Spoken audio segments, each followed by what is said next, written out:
Oh, my viewers, welcome to the ancient lands of the Far East. Today I'm taking you deep into one of the world's most mysterious mythologies, into the realm of Japan's sacred gods and nature spirits. Get ready, because in this enchanting world, every tree houses a spirit, every river is home to a god, and each breeze carries whispers from the ancients. In this magical universe, the sacred forces of nature watch over every step you take. Shinto. It's a belief that lives at the heart of Japan, where spirits and gods reside. The roots of this mythology go so far back that they even predate written history. It stretches from those early times, when the sky and earth intertwined, all the way to today. And these gods, known as kami, are immortal beings. They can be found in everything from the rain falling from the sky to the delicate beauty of a blooming flower. But the greatness of Shinto isn't just in the number of gods, it's in how deeply this belief is woven into the identity of the Japanese people. Now think for a moment. Close your eyes. Let's embark on a journey back to that first creation story, as seeds fall from the heavens. The world shaped by Izanagi and Izanami is no ordinary tale of creation, it's a story of love, sacrifice, and profound tragedy. As they crossed that bridge from the heavens to the earth, they sparked the first flame on the water. This is how the Japanese islands were born. But remember, every great story doesn't begin with happiness. The loss of Izanami, her descent into the realm of darkness, and Izanagi's journey to save her all remind us of humanity's tragic and fateful tale. But be patient, for this is just the beginning. Izanagi's return from Yomi will give birth to Amaterasu, the sun goddess, emerging from his eyes, becoming one of the most important figures in Japanese mythology. As the sun goddess illuminates the earth, her brother Susanoo, the master of the seas and storms, stirs chaos, initiating one of the greatest upheavals in mythology. Now take a deep breath, because every corner you step into within this mythology will unlock another mystery. Picture yourself sitting by the fire. Every story told will bring you one step closer to the spirits. Are you ready? Then let's begin. Now I'm going to take you to the deepest roots of Japanese mythology, back to that ancient time when everything began. Close your eyes and imagine yourself in the middle of emptiness, a moment where there's no sound, just chaos reigning supreme. It's a void where time, matter, and space haven't formed yet. This is where Japanese mythology begins, a place where everything is gone, but everything is also ready to exist. From that chaos, a slow emergence of order began. It wasn't just any order, it was a sacred structure that held all the secrets of life and existence within it. And it was at this point that the gods started to appear. But these weren't your ordinary gods. They were divine beings who laid the foundation of the universe and shaped the world. First, the initial gods were born: Ame no Manakanushi, Takamimusubi, and Kamamusubi. They were the first beings to establish the foundations of heaven and earth. But after their birth, a great movement began. The universe was no longer alone. These gods, who created order from chaos, initiated the process of creation that echoed through the depths of the universe. This process ultimately shaped the world, the physical world as we know it. What was once just chaos became vibrant with the touch of the gods. The sky and the earth gradually separated, water mingled with soil, and finally the land began to take shape. But this story doesn't end here. Because the process of creation not only produced a physical world but also gave birth to gods who would govern and give life to this world.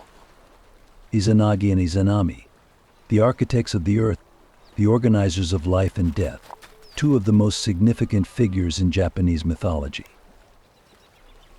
The story of Izanagi and Izanami.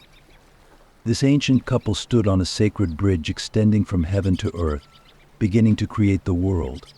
With their sacred spear they cast the first spark, and from the waves crashing over the seas, the Japanese islands were born. However, this creation story wasn't just about building the world. Izanagi and Izanami shaped the world by working on every island, every stream, and every mountain.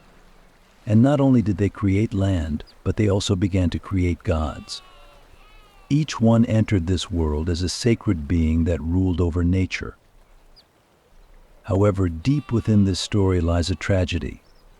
When Izanami gave birth to the fire god, she faced a terrible pain. This was her end. Death took her and led her to the realm of darkness, Yomi. Izanagi risked everything to bring back his beloved and set out on a journey into the depths of Yomi. But unfortunately, the return was impossible. This loss not only broke Izanagi's heart, but also divided the world in two. Thus, the line between life and death was drawn. This is the cosmogony of Japanese mythology, the creation of the universe, and the birth of the first gods, all rooted in such a story. Order born from chaos, and within this order, a tragic love story. Everything, absolutely everything, is a part of this creation. Ah, kid, let me take you on a journey to one of the most touching and ancient stories in Japanese mythology. Ever wondered how the world was created? How did everything come to be? To get to the bottom of that, you need to know the story of two sacred beings, Izanagi and Izanami. They were given the greatest task among the gods to create the world and the islands of Japan.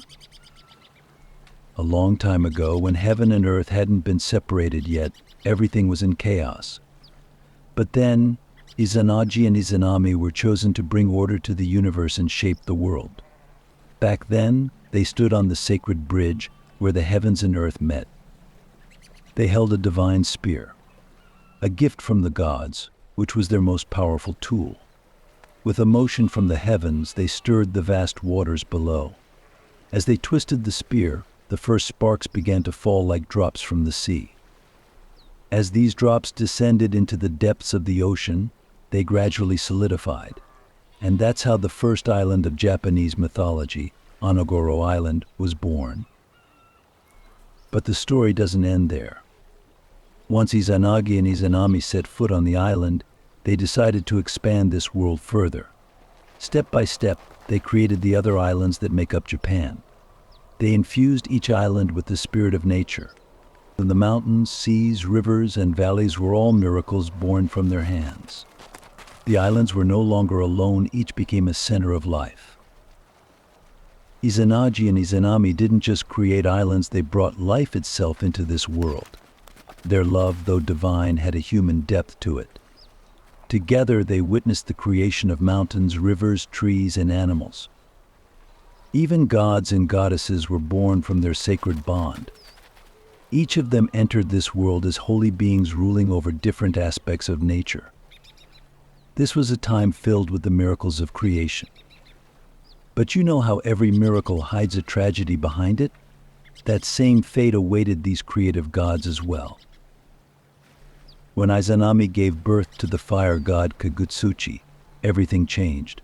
The heat and power of the fire were so immense that Izanami was seriously injured during the birth. Every part of her body burned with the pain of the flames. Ultimately, death took her away. Izanagi couldn't accept this loss. His beloved woman was being drawn into eternity right before his eyes. He ventured into Yomi, the underworld. Yes, the realm of death. But Izanagi wasn't going to stop there. He was willing to do anything to get his wife back. Izanagi embarked on a dangerous journey to the dark realm of Yomi. This was a land ruled by death, where nothing from life remained, but Izanagi still held on to hope in his heart. When he reached the depths of the darkness, he found Izanami. He pleaded with her, asking them to return together. However, Izanami was bound by the rules of death. There was no way back from the shadows of Yomi. But Izanagi made a mistake. He couldn't wait for his wife to return, and out of momentary curiosity, he wanted to see her. What he saw in that moment filled him with deep sorrow. Izanami was now dead. Her decayed body had surrendered to the cold of death. This horrified Izanagi. His terror made him flee from Yomi. But this escape also drew a line between death and life. While Izanami stayed in Yomi as the queen of death, Izanagi returned to the surface as the god of life.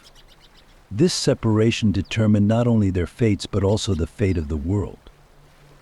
Death and life began to govern humanity's destiny as inseparable forces. When Izanagi purified himself in the sacred river upon returning from Yomi, it was his effort to regain the purity of all creation.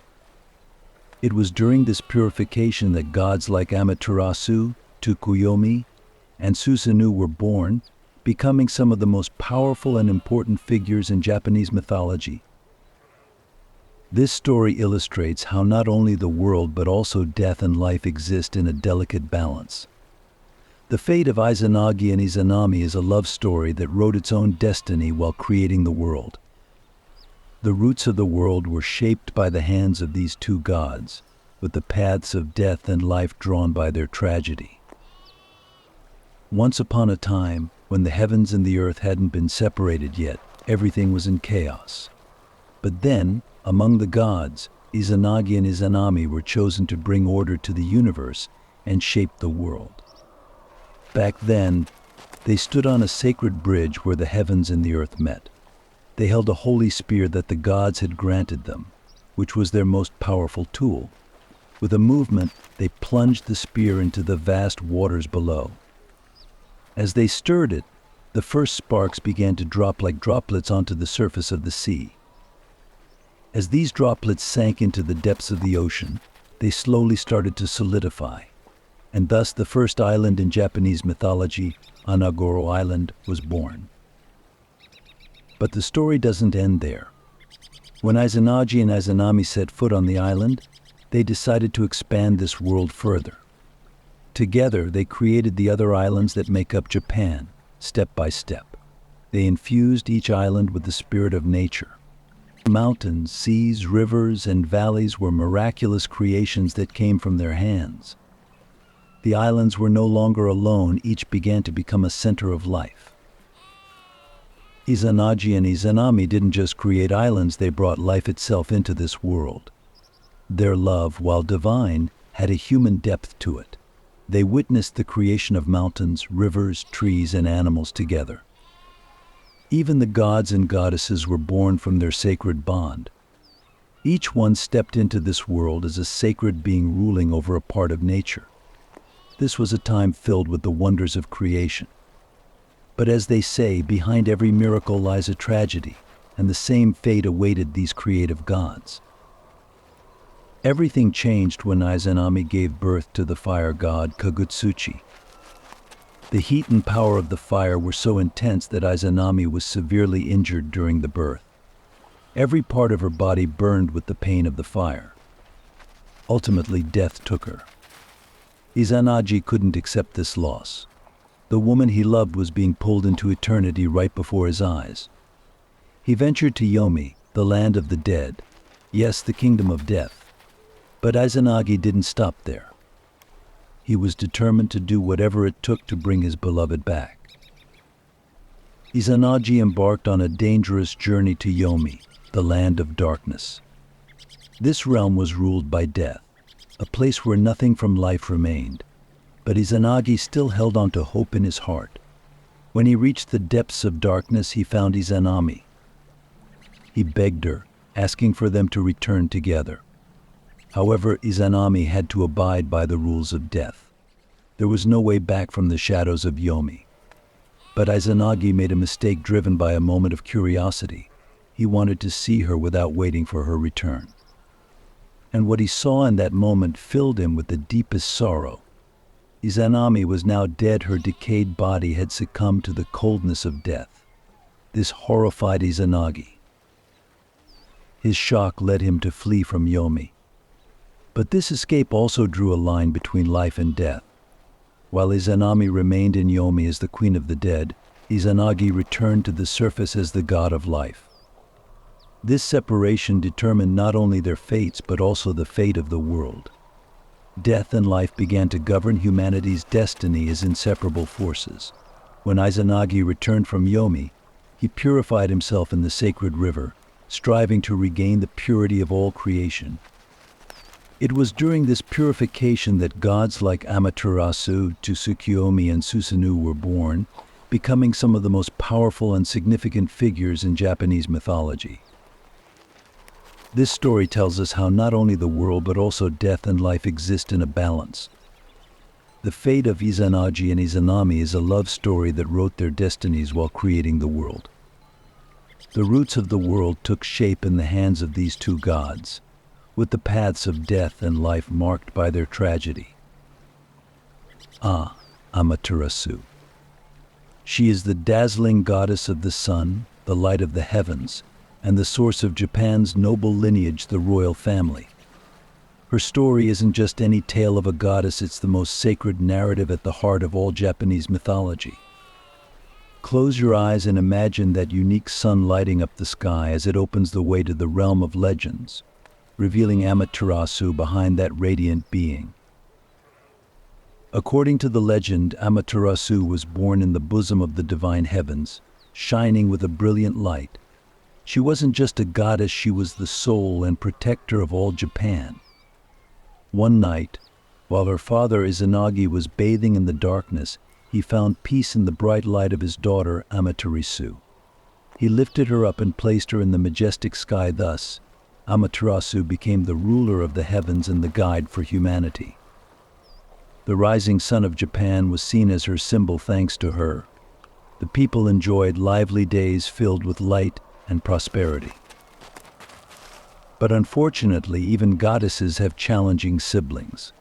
Susanoo, Amaterasu's brother, was the god of winds and seas, but he was also grumpy and irritable, causing chaos in the heavens. Susanoo's stormy rages would shake the skies, going so far as to darken Amaterasu's light.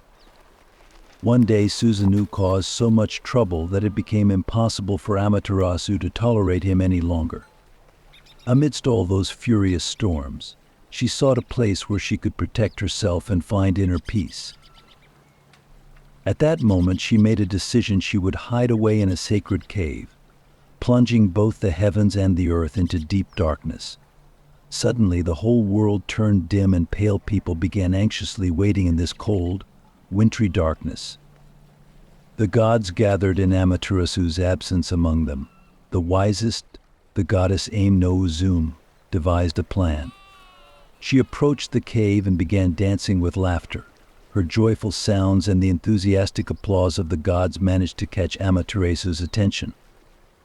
Succumbing to her curiosity for just a moment, she cracked open the cave door, and in that instant, the gods held up a mirror to show Amaterasu her own face. Enchanted by her inner light and beauty, the goddess decided to spread her brightness across the world once again. Amaterasu's return wasn't just the sunrise of the sun, it symbolized the rebirth of hope for the Japanese people. Blessed by her light, Japan transformed into the land of those descended from Amaterasu. The royal family became connected to her by a sacred bond. So every morning when the sun rises again, people all across Japan express gratitude for Amaterasu's divine presence, feeling their heartfelt connection to her as part of her sacred power. Thus, Amaterasu lives on as the ever-burning light at the heart of Japan, an inspiration for the people and emperors, a sacred guide for eternity. Susanoo. The god of storms and the seas, he's the most turbulent figure among the gods, with his mysterious spirit and waves that swell with anger. Susanoo's story dives deep into his noisy and rebellious nature that casts a shadow over Amaterasu's peace. I know, my listeners, understanding him isn't easy. Susanoo has the power to control both the ocean's waves and the winds of the sky, shaking everything around him with the chaos inside him. He's practically the opposite of Amaterasu's light. The fiercer the storm, the scarier Susanoo's rage. Susanoo's tale starts exactly with this restless side of him. Izanagi had given his son dominion over the oceans and winds, but Susanoo's spirit was often too wild and rebellious, disrupting the order of the gods. Sometimes his laughter would echo through the heavens, and other times his anger would unleash storms powerful enough to overshadow Amaterasu's light. This constant unrest eventually weakened the bonds among the gods and sparked conflicts in the sky. That's why Susanoo had to be cast out from the heavens. When he found himself among the rocks, he was determined to prove his free spirit once again. While wandering across the vast lands of Japan, Susanoo stumbled upon a village shrouded in the darkest shadow of grief, the people surrounded by sorrowful eyes. Susanoo sensed their despair and paused to listen for a while. The villagers told him about a giant 8-headed dragon named Yamata no Orochi. This terrifying creature threatened the village every year, demanding a girl as a sacrifice each time. According to legend, the dragon was so massive that its bodies covered 8 mountains, and its breath engulfed the valleys in flames. Driven by his stormy and rebellious spirit, Susanoo decided to wage war against this dreadful creature. He knew he would need both wit and courage to defeat the dragon. He asked the villagers to prepare 8 large jars of sake. Only by getting the dragon drunk could he hope to distract it. As Orochi approached the village, it was filled with rage, its 8 heads and massive body shaking the skies. But the sake Susanoo had prepared enchanted the dragon. It plunged its huge heads into the jars and began to drink greedily. And at that moment, Susanoo sprang into action. The storm god drew his dazzling sword and chopped off the dragon's heads one by one. Blood mixed with the earth, and the mountains and valleys seemed to shout Susanoo's victory. When Orochi's enormous body fell to the ground, Susanoo found an extraordinary sword shining inside the dragon. This sword would later be known as Kusanagi no Tsurugi, becoming a sacred treasure of the imperial family. The sword Susanoo offered to Amaterasu would help to restore the bond that had once been shaken. This tale of Susanoo shows us that hidden deep within his complex spirit lies a kind of heroism. Yes, he was a god who stirred up storms, but he also had a heart that wanted to help his people. Susanoo remains a symbol for the Japanese people of a rebellious spirit, freedom, and the courage that can transform into a storm when needed. Tsukuyomi, the moon god, the calm master of the night sky, a silent deity wandering along the thin line between light and shadow with his mysterious face. He stands in stark contrast to Susanoo's roaring storms and Amaterasu's radiant sun. His story tells of a loneliness in the grandeur of the sky, a hidden tragedy behind peace. Tsukuyomi was created as a shining light beside Amaterasu, but an event occurred that would forever alter the bonds in his sister's heart. To put it in a wise manner, Tsukuyomi represented peace and tranquility with his very existence. In the darkness of night, he adorned the earth illuminated by Amaterasu with the cold glow of moonlight, allowing the living to take a deep breath for just a moment. As Tsukuyomi's light flowed through the calm silence of the night, people found solace under the stars. However, this peaceful god's fate was woven with endless loneliness and broken bonds. One day Amaterasu sent Tsukuyomi as a divine guest to a feast hosted by the famous food goddess Yuki Mochi. Yuki Mochi was a revered goddess who generously offered all the bounty of nature, providing life-giving food to humanity. But during the feast, Tsukuyomi was filled with astonishment when he saw how Yuki Mochi prepared her meals.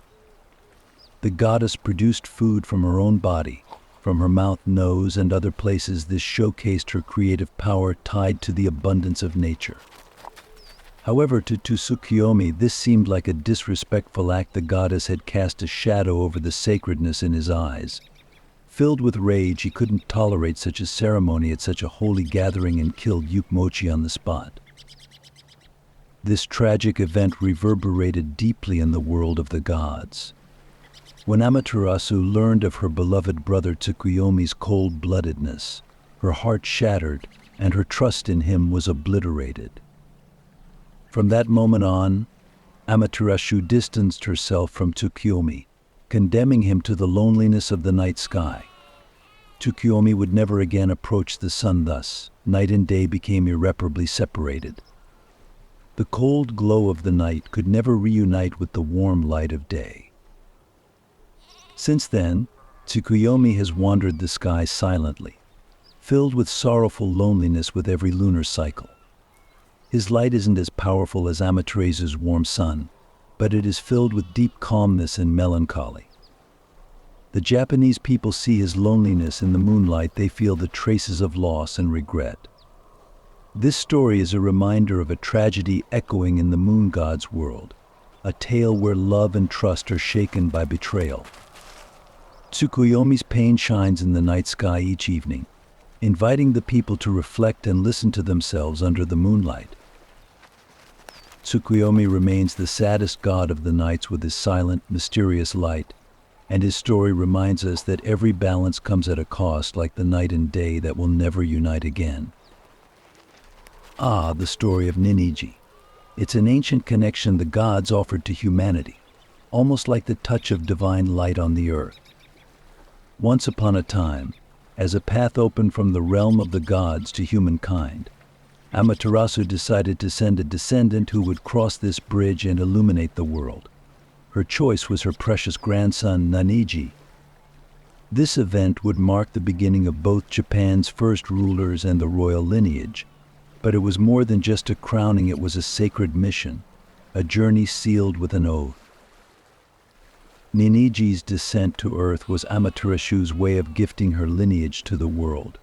He had to prove his strength, courage, and nobility. He was to be not just a king for his future people, but also an envoy who would connect the gods and humans.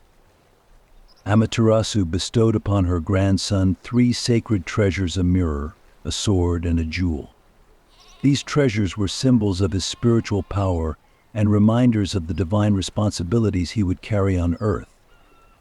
The mirror would remind him of Amaterasu's reflection, bringing him wisdom. The jewel would symbolize the purity and love in his heart, and the sword would showcase his protective power against enemies. When Ninigi descended from heaven, the earth was prepared for him. The gods decorated the mountain peaks, the depths of the ocean, and the heart of the forest for his arrival. People felt that with his coming, light and prosperity would reach them, their crops would flourish, and their families would be safe. Every land Ninigi stepped on would never feel loneliness again, for now they had a ruler connected to them through a divine bond. This descent formed the roots of Japan's royal lineage. After Ninigi, his descendants became the first great leaders of the country. This lineage laid the foundation of the sacred legacy that the Japanese imperial family carries to this day. One of Ninigi's descendants, Emperor Jimmu, is considered Japan's first legendary emperor. And thanks to Ninigi's journey, Japan became a land ruled by a divine reflection. Dear listeners, Ninigi's descent was not just the beginning of a reign, but the rooting of a legend into the earth. This story represents the responsibility of the divine trust felt by every new emperor, symbolizing the unbreakable bond between gods and humans. Every step Ninigi took, every breath of the royal lineage, continues to reflect Amaterasu's celestial light on earth. This magical event still shines in our hearts as a sign of that ancient bridge reaching from the gods to humanity. The ancient spirits and gods that rule over Japan's deep forests, vast oceans, and endless skies. Listen closely, because I'm going to tell you the story of the kami. These spirits, living in the hearts of the Japanese people, help us feel the essence of nature and teach us to see the world not just as it is, but as a story waiting to be told. Intertwined with nature, these spirits spread their essence throughout the universe. And they're known as kami. The sound of the wind, the shadows of the mountains, and the power of the storm all gain meaning through them. Each one represents a different story, a lesson, and sometimes even a warning. Take Reijin, for example. He's the god of storms. The sky darkens, thunder rumbles, and when Reijin takes over the heavens, things get wild. He embodies the dark side of the sky, the crack of lightning, and the intense downpour of rain are all his doing. People tremble in fear during stormy nights, but they learn to respect his power. After all, Reijian brings not just destruction but also renewal. When the storm passes, the land is nourished, rivers fill up, and life begins anew. Reijian's might reminds us of nature's cycles. And then there's Fujin. This ancient spirit, the god of the wind, roams freely in the skies, quietly blowing over forests and behind mountains. Fujin's wings bring the first winds of spring, helping flowers bloom and protecting crops during harvest time. His breath sends waves crashing onto the shores, and trees dance in the breeze. But Fujin also gives a warning: the wind can whisper gently at times or roar like a hurricane. People who feel Fujin's spirit learn to respect the power of the wind, because every gust he brings is a part of life.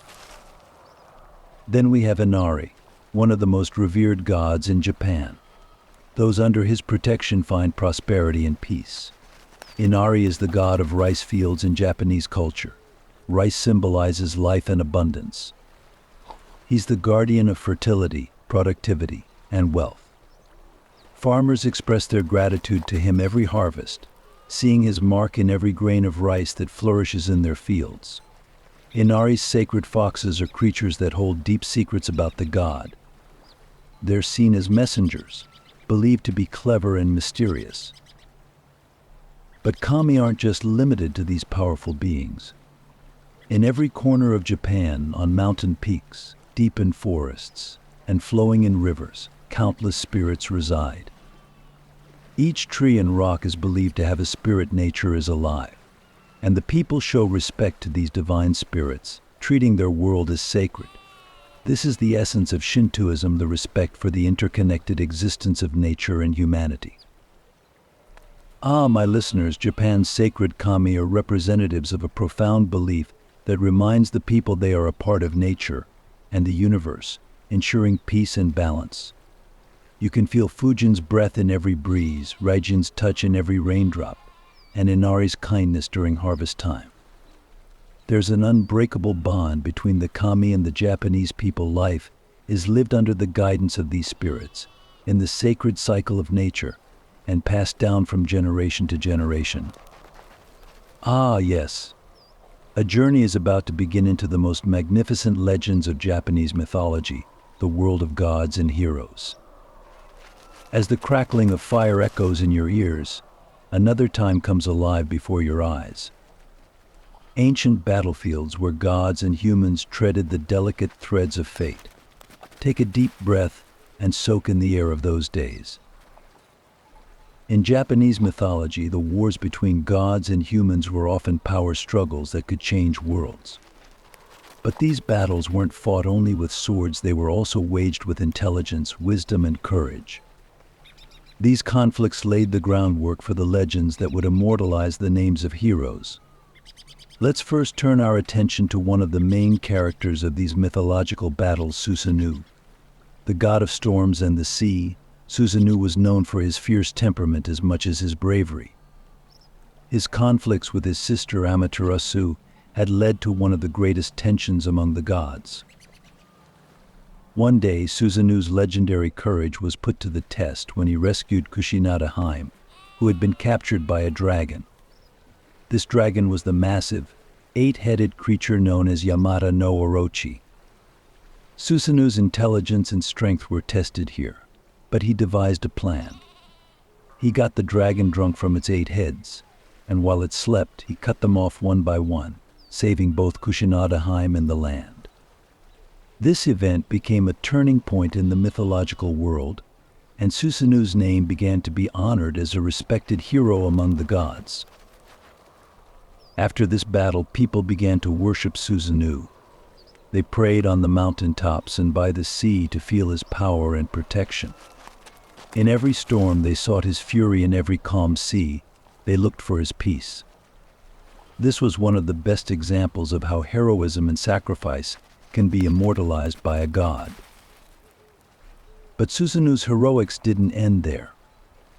Now, let's turn to another hero, Amaterasu, one of the greatest warriors in Japanese mythology, is another part of this tale.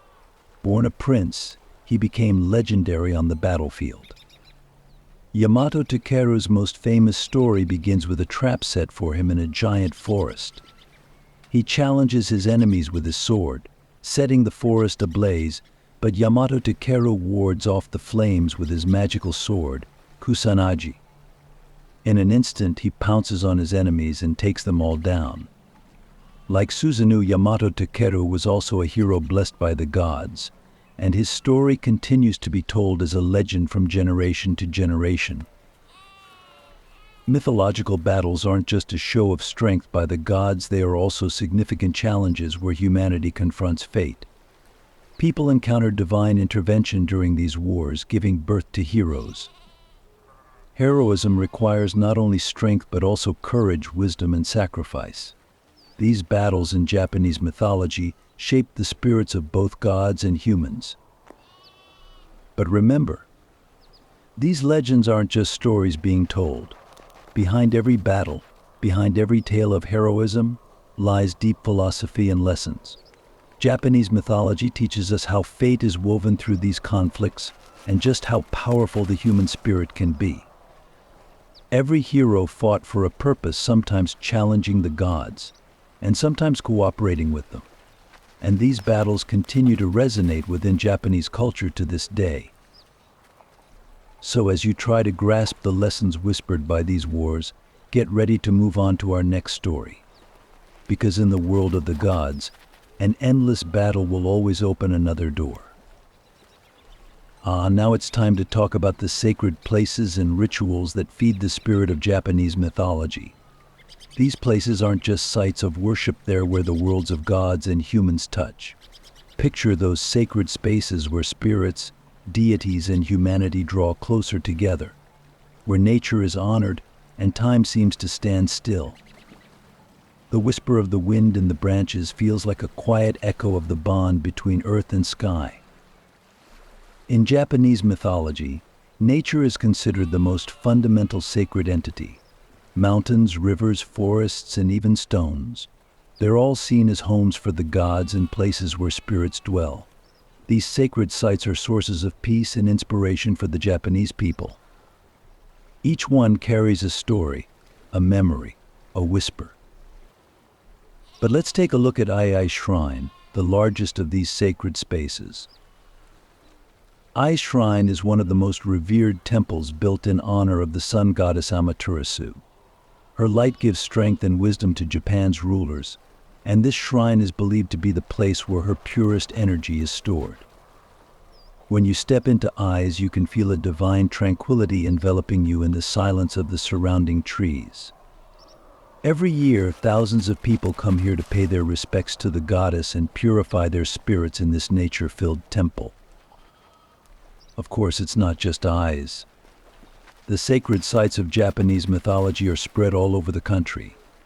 Mount Fuji is perhaps the most famous among these sacred mountains. For centuries, prayers dedicated to both gods and ancestors have echoed from this mountain.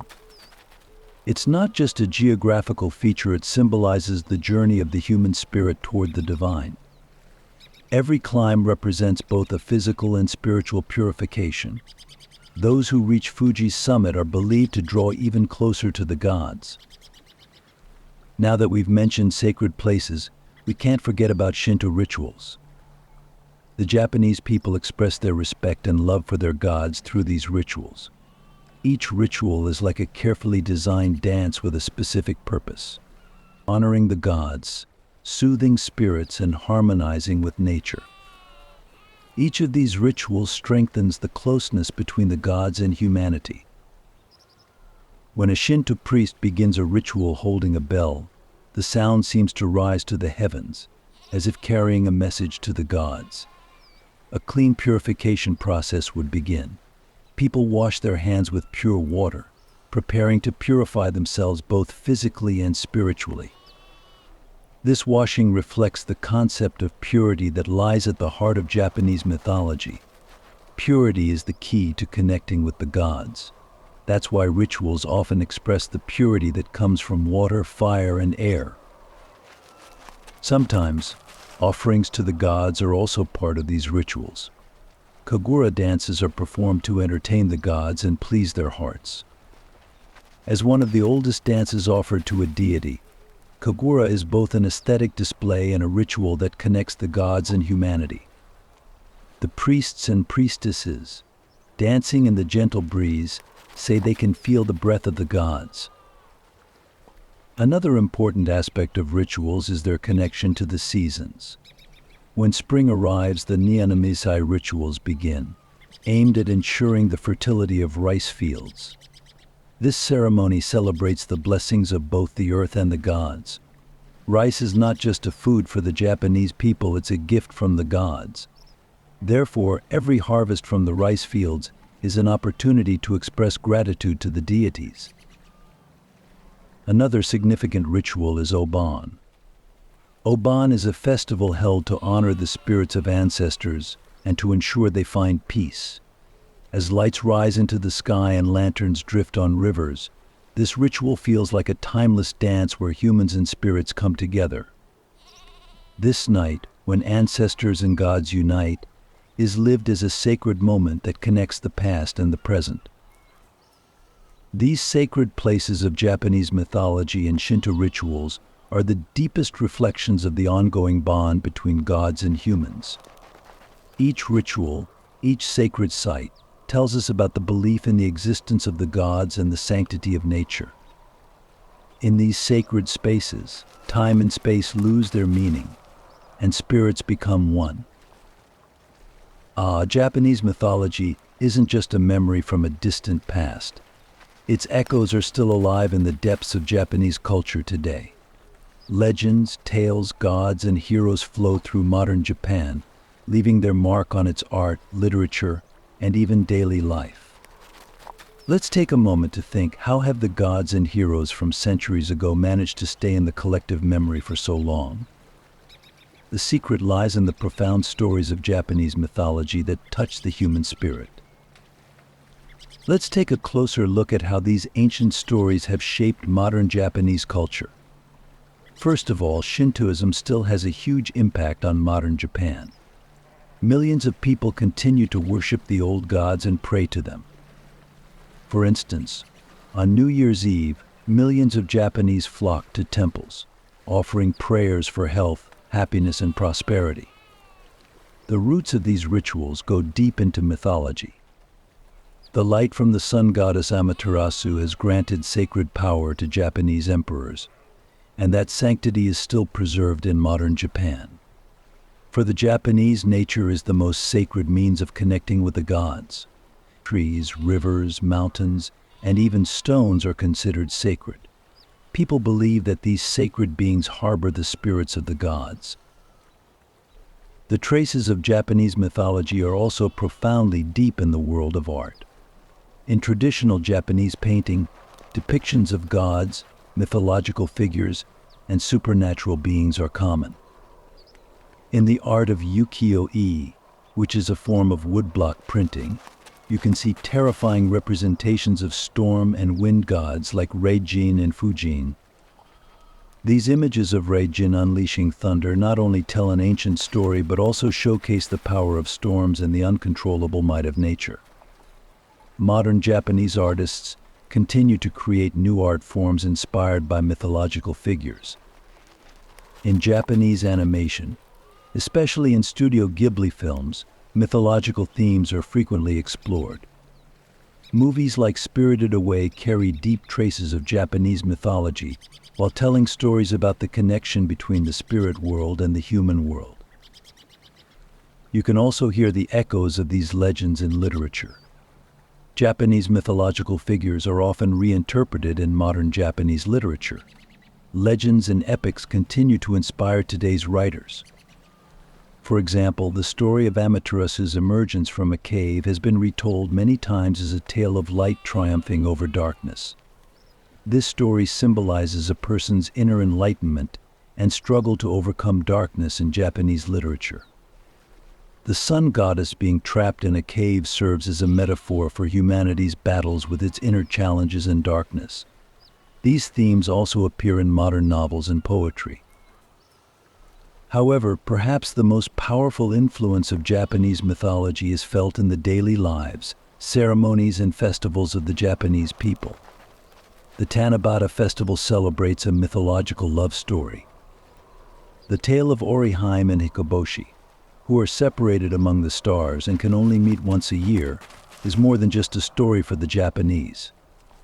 Every year in July, people all over Japan write their wishes and hang them on bamboo branches, celebrating the reunion of these star-crossed lovers. In Japanese culture, sending wishes to the heavens is a modern reflection of seeking help from the gods. The effects of Japanese mythology on modern Japan aren't limited to art or religion, they are an inseparable part of popular culture too. Nowadays, mythological figures and themes are frequently used in anime, manga, and video games. The stories of gods, yokai, and mythological heroes come to life in these media forms. Famous anime series like Naruto often show traces of Japanese mythology. Demons, gods, supernatural powers. All of these illustrate how mythology has transformed into modern narratives. And of course, religious festivals in today's Japan pay tribute to this mythological past. During the Obon festival, the Japanese people come together to honor the spirits of their ancestors. This festival, believed to be a time when the spirits return to this world, shows how Japanese mythology shapes the balance between life and death. As lanterns float down the rivers, it is thought that the spirits find peace. The deep meanings of mythology remain vibrant in this festival. In conclusion, Japanese mythology is woven into the fabric of modern Japanese culture. Art, literature, popular culture, religious rituals. All are nourished by the magical stories of mythology. Gods, heroes, and legends are not just echoes of the past, they are a heritage that shapes the spirit of modern Japan and carries it into the future. Thus, the deep stories of Japanese mythology do not fade away over time, rather, they continue to live on, gaining new meanings with each generation. What a long journey it has been, right? We wandered through the magical world of Japanese mythology, climbed to the peaks of mountains with the gods, listened to the legends of heroes, and found peace in the tranquility of sacred places.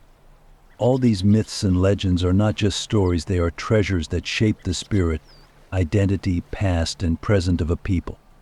Every tale told, every sacred ritual performed, leaves a resonance that touches the depths of the human soul. Dear friends, this is the power of mythology. It transcends time, bridges generations, and reaches into the deepest places within us all. Japanese mythology symbolizes this unique power, the perfect union of humanity and nature. Whether it's the battles between gods and humans, the mysteries of sacred sites, or rituals that are still practiced today, all come together to tell the thousands of years of stories of a culture and its people. Whenever you pass through a torii gate and step into a temple, or embark on a journey through Japan's enchanting nature, you continue to feel the echoes of these myths. And we have become part of this journey, haven't we? We stepped into the dusty pages of history and listened to the voices of those ancient times. But remember, mythology doesn't just stay in the past, it continues to live with us today. You can find traces of these stories in every corner of modern Japan. The beliefs, arts, and lifestyles of a people all draw from these deep roots, and each new generation reinterprets and revitalizes these tales. At the end of this journey, I speak to you as a wise elder. Understanding the past means grasping the present more deeply. Japanese mythology offers us this depth and richness.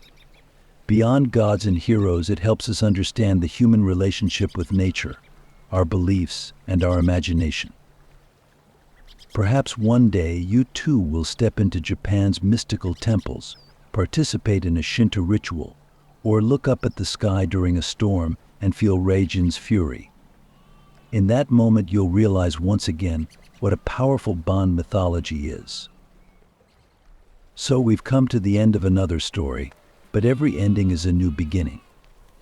Remember, history and mythology have many more stories to tell, and we will continue to share these tales around the fire with enthusiasm and passion. Until the next journey, my friends, I now leave you with the echoes of these ancient stories.